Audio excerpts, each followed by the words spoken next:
Hi everyone, it's Nick. Welcome back to my channel. Okay, in this video today, we are going to be talking about pro designer secrets on how you can save money on home decor. We're gonna be talking about some great ways that you can save money on furniture in this video and some home decor. I picked up a few tricks. I've got a few tricks up my sleeve, little secrets that I have learned over the years, and I thought I would share them with you in this video. So let's get going. Okay, but before I talk about saving money on home decor, let's talk about making money by starting your own commerce business with today's sponsor, Shopify.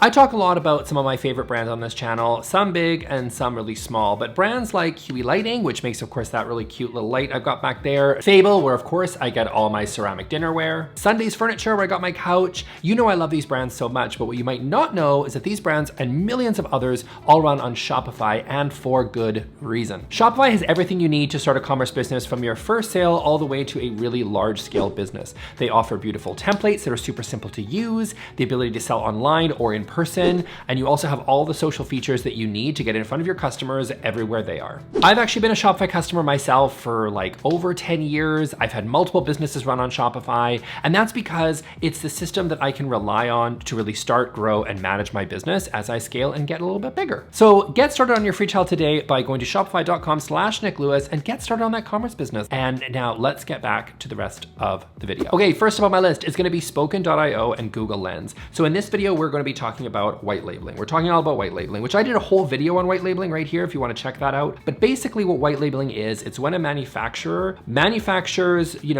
furniture and home decor pieces, a lot of furniture, and instead of shipping it direct to one particular retailer, like a Crate and Barrel, they'll ship to a bunch of different retailers, and you will then, they might change the pictures a little bit, the photos on the website, they might change the name, but it's the exact same furniture at very different prices depending on the retailer they're able to set their prices as they so wish. So the Crate and Barrels and the West Elms and the Wayfarers, whatever, they can sell the exact same pieces, but just at very different prices depending on how the retailer wants to set them at. Now, lucky for you and for me, there are resources on the internet that are able to get you to sort of dig a little bit deeper and very quickly find out the different prices that are available for these different furniture pieces. So Google Lens is a really easy one. All you have to do is go to a Google image. You can find an image of a piece of furniture that you like. You right click, or you click in the little bottom little corner there. There's a little Google Lens button. You click on that, and Google will search the internet to find that image in different places. And it's pretty good. It'll get you pretty close to find out, in honestly under a minute, different retailers that might be selling the exact same piece, and they might be using the exact same images for the same pieces, on different websites. That's a great option. I also though think that an even better one that is just for furniture and white label furniture is called spoken.io. You go in, you can actually filter by retailers, and you can see all the different furniture pieces that they offer. And then you can click on them and find out all the different other retailers that offer the exact same piece and the different prices that they have. You can click right through to get over to those different websites and purchase from a much cheaper retailer. This is huge. Let me give you a few examples. So here I've got this Rivka aged gray curved wood media console that's available here. So on spoken.io. So it's available at Crate and Barrel for $16.99, which is fine. But of course, you've also got Rivka. The same Rivka media console is available for $1,439.10 over at High Fashion Home. Now, I've never heard of High Fashion Home, I'm not gonna lie to you, but that is very interesting. It looks like the exact piece. There's tons of furniture on this site, you guys. I chose this one because I thought that it was such a unique piece that it would be particularly obvious that these are the exact same pieces. And you can tell it's the exact same piece. You can look at the dimensions yourself. They're the exact same. It's pretty much, obviously you do your own homework, but to me, these look like the exact same console at very, very different prices. Now, take into account a couple of things. One, you might prefer to shop at Crate and Barrel over High Fashion Home because you've never heard of them. That's fine. Shipping could be different, customer service, the return policy, right? All those things could be different and should be factored into the equation, but it's still very interesting and a great way to save money by just looking at how different those prices can be. Now, another example that I think is really interesting is taking three retailers that I know you've heard of. You might not have heard of High Fashion Home, but let's take this chair, for example, right? This little cute little chair here. Okay, cool. So here are these three different photos from three different retailers. We've got France and Son, we have Lulu in Georgia, and we have Crate and Barrel. Three different retailers. You've probably heard of, maybe even heard of all three. Definitely heard of Crate and Barrel, probably heard of Lulu in Georgia. But what I think I wanted to pick this one just to show you is they're using the exact same photo. Like, it's not even really like they're trying. Like, you think the Crate and Barrel might style their own photos. No, they got the exact same photo from the manufacturer, and the exact same photo is being used on the other two websites as well. So proof that it is exactly the same piece, but as you can see by the prices, they're very, very different. Okay, next up, pro secret on how you can save money on buying furniture and home decor is going to be IKEA upgrade companies. It's not just IKEA, but I do see IKEA as being the most obvious one that I see this a lot of. A lot of people don't realize that you can do this, is that there's a lot of companies that are out there. I've made an entire video on this as well, by the way, which is that they take these IKEA pieces that are, been around forever, the section for your kitchen cabinets, perhaps, all the different sofas that IKEA offers.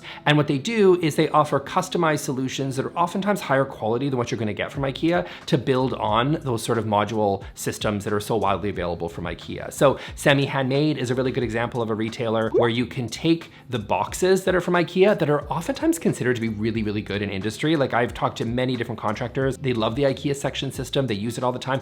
I actually also have an IKEA section system in my kitchen, and people love the IKEA section. It is a very good quality kitchen system, but sometimes they get a little bit bored with the door fronts just sticking to the same ones that IKEA always has, and that's oftentimes a little bit where they fall flat. And so Semi-Handmade, what they've done, which is very clever, is say, buy the boxes from IKEA, but then you can actually buy a lot of the components and a lot of the door fronts from us. So a way to sort of customize and give you that little bit of the custom look that you might be looking for, but you're gonna which you're definitely gonna get from custom millwork, but you're gonna pay a lot more money, but you're still able to sort of save on that money because you're still using the bulk of the IKEA section system. You see this from Bems doing these slip covers for the many different IKEA sofas that there are available, which is really cool. So you're able to take something like a Kivik sofa that you might have from IKEA, which might be a little bland, a little blah, and you're able to put a slip cover over it. Now you got something a lot more interesting. You can, do a lot more kind of interesting things with your pattern, maybe even higher quality materials being used as well. And so I think that's really neat that you can take sort of the shell of IKEA, but you're able to sort of capitalize on where IKEA is weakest, which is that sometimes their stuff isn't always the best quality and everything kind of ends up looking the same and can be a little boring. And you're able to sort of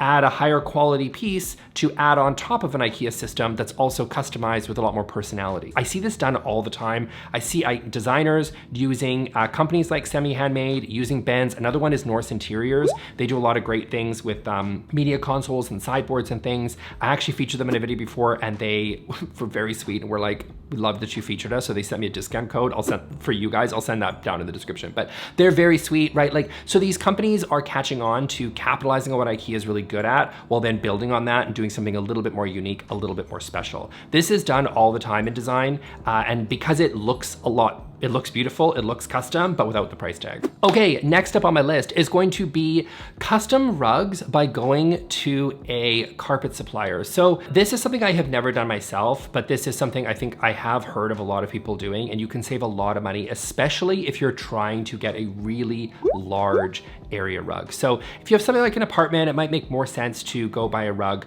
from somewhere else. But if you want, maybe you've got a really large home, you've got a living room with a great room, or something where you've got an open concept space, you might need a really large area rug in order to really kind of set off the space. Maybe you want that really luxe look where you got all the furniture legs on the rug. What you can do is you can go to a carpet supplier and you can get them, because what they do is it's all on like a giant roll. So they like basically cut the carpets, because that's what it's meant for. It's meant to carpet the entire room. And what you can do then is you can either DIY it, or sometimes depending on the carpet supplier, you can actually talk to them about cutting that down to be the size of a very large area rug. You can then finish it with like a little border to do something with a little contrasting detail there, which is interesting, or you could do something a little bit more neutral to sort of blend in. But you're able to sort of take a really large space. You're not going to get all the the patterns and stuff that you might get if you were just to go out to buy an area rug from a retailer. But if you're looking for something fairly plain and consistent across the entire area rug, this can be a really great way to get a much larger size rug, but for a fraction of the cost, because you can really save a lot of money this way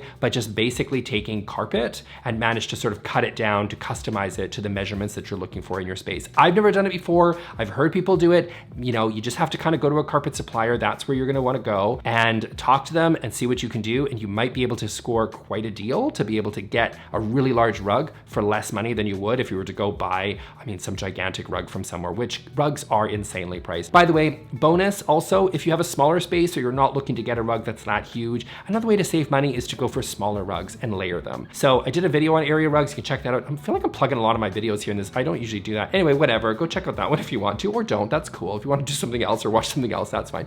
But like, you can layer rugs. You can layer rugs, I think, in really interesting, beautiful ways, and smaller rugs tend to always be a lot cheaper than those larger rugs. And actually buying a few smaller rugs can also work out to be cheaper than buying one larger rug. So that's a really great way. Now, in my experience, this can feel like a little bit more of a casual, comfortable, or maybe even eclectic look. So if that's not really your style and you're looking for something really formal, then I would probably say just getting a really large area rug. But if you're looking for something a little bit more funky, then feel free to layer up those smaller rugs. And honestly, you'll save some more money than getting one big one. Okay, next up is going to be places like Restore, which is a division, I think, of Habitat for Humanity, or just different building supply stores that are sort of especially dealing with things like offcuts or sort of extra building supplies. So Restore, a lot of people don't know about Restore, and it's honestly a real gold mine for products, especially if you're looking for a really small area to tile or not a lot of product. So what Restore is, it's from Habitat for Humanity, but basically really large contractors, builders, whatever. What they'll do is when they finish up with the job site, they might have some extra material, and what they'll do is they'll donate it to Habitat for Humanity, and they'll donate that, and then that usually ends up in a place called Restore, which you may have a Restore nearby you. I'll link to the website. You can go check it out. Maybe you have one close by. I don't know where you live, but I have one. I think I have a couple nearby me. And if you go to a Restore, it's really interesting. There's oftentimes like extra tile, extra lumber, extra like doors and windows, or just any different types of flooring. There's just lots of different extra builder products that you can use in your own home or in your own projects. It's great for DIYs. It's especially great if you just need like a small number of something and you don't necessarily want to go out to a tile place and buy, you know, something really fancy and brand new. If you're looking for something, you know, that maybe is a little bit more simple, so subway tiles, for example, or vertical stack tiles. If you want something that's a pretty simple look, it's a really great way to get products at a fraction of the price. And again, especially if you're the type of person that's like, I'm gonna DIY my own like tiled coffee table or something, if that's kind of what you're into, cool.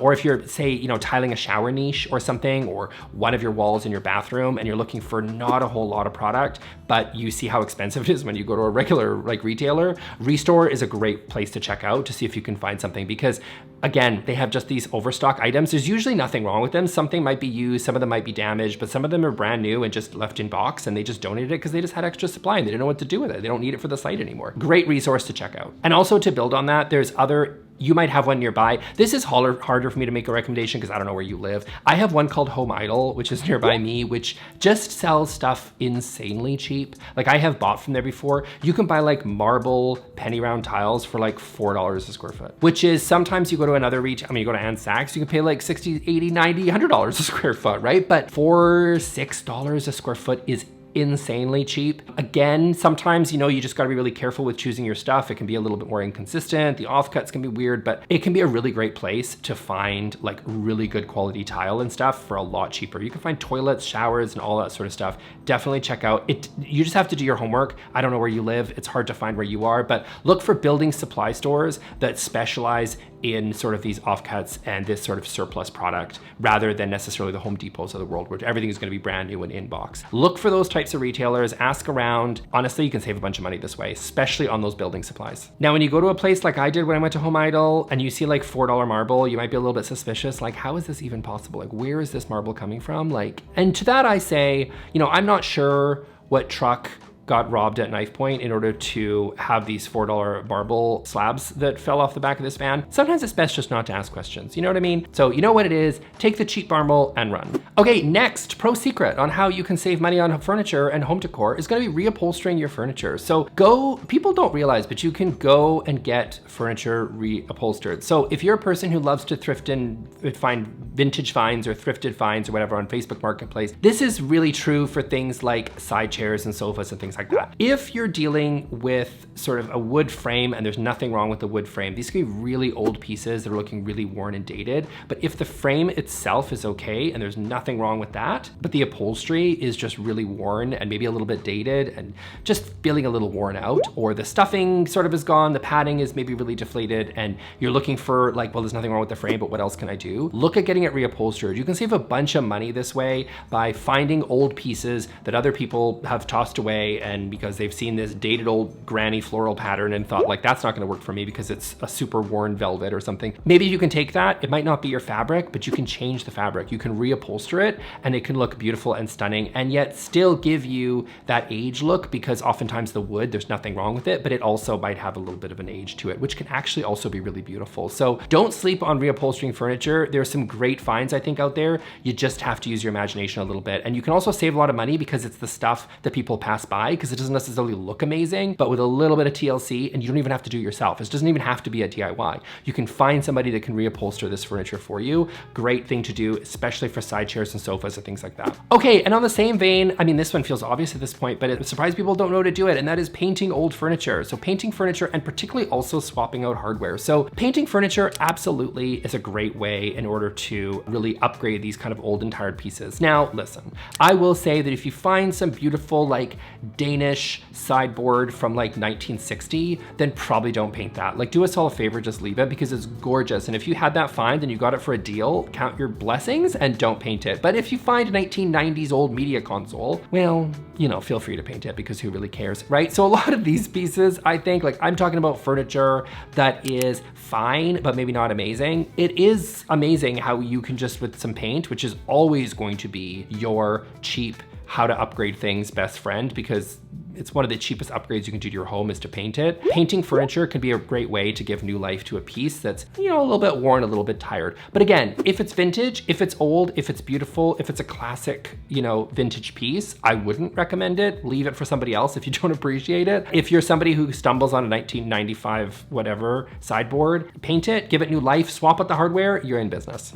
Okay, and then my next one really is going to be, and this is just a general, like, you don't even have to buy anything, which is the importance of lamps, the importance of lighting, okay? This is something I feel like is getting a lot of talk right now, as well as it should. Lamps are very popular. They're, you know, I don't even like to say lamps are trending, because it's just so like, it's just good design. Like, it's good, it's a good lighting pattern. Like, that's timeless. That's something that should be true anytime. So it's not really a trend as much as I just see people discovering how they can transform their space through light. And I would say that you can buy the most gorgeous, beautiful, amazing furniture, but if all you've got is some daylight bulb sitting in a boob light sitting in your ceiling, it's going to make your place look absolutely tragic. Don't do that. Invest in lamps. If you're gonna invest in anything, and forget everything else in this video, you can have an old, tired, crappy place with a bunch of finds that you picked up on the side of the road, and it does not matter, because if you're sitting there and you have gorgeous lamps that are providing a nice, beautiful, warm glow in your space,